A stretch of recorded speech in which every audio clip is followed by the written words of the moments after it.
الله وبركاته. ازيكم حبايبي، عاملين ايه؟ يا رب تكونوا بصحه وسعاده وراحه بال.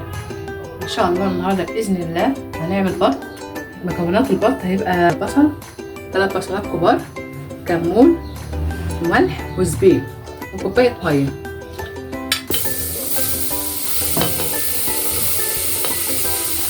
ننزل الملح، كمون وكوبايه الميه.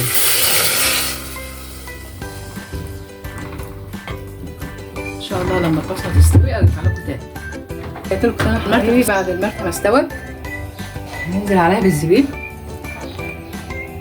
نقلبها مغسوله وزي الفل.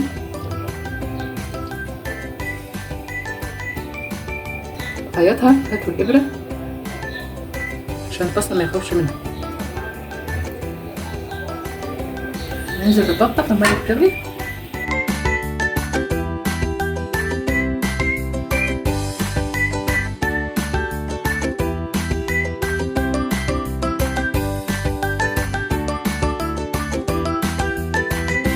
رجعت لكم تاني يا حبايبي. هنعمل النهارده جنب البط هنعمل محشي فلفل وبتنجان.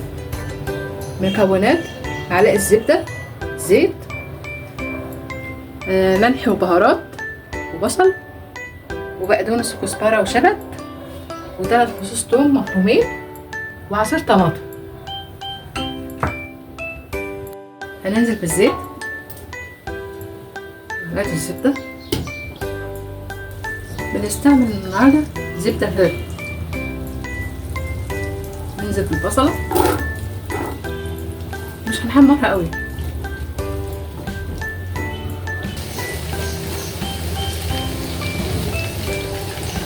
نقلبه.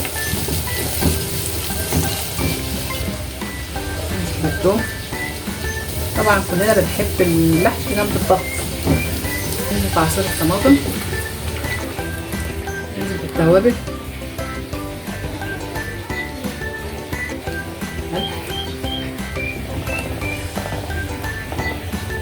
نقلب لما تتسبك حبايبي. ارجع لكم تاني.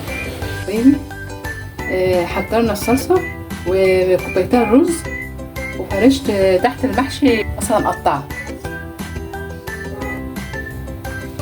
نبدا نحشي مع بعض.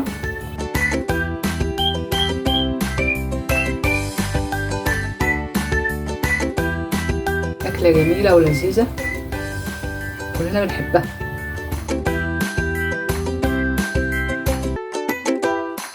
برضه حبايبي ما تملوش الفلفل للآخر عشان يستوي. اخلص الكمية وارجع لكم تاني حبايبي. حشو الفلفل والبتنجان والبطة اهي على النار تستوى.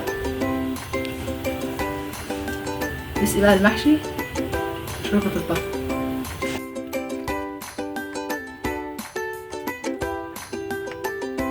ده فطار يوم عرفة. كل سنة وانتم طيبين. يعود علينا وعليكم يا رب وعلى الأمة الإسلامية بخير والنور وبركات يا رب. كده خلاص المحشي جاهز.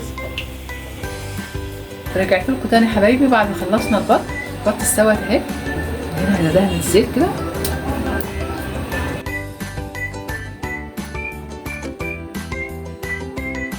على الشوايه.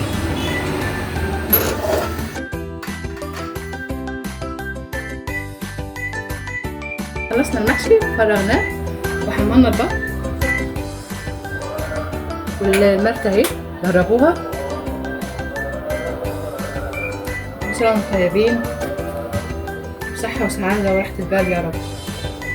متنسوش اللايك وتشتركوا في القناة.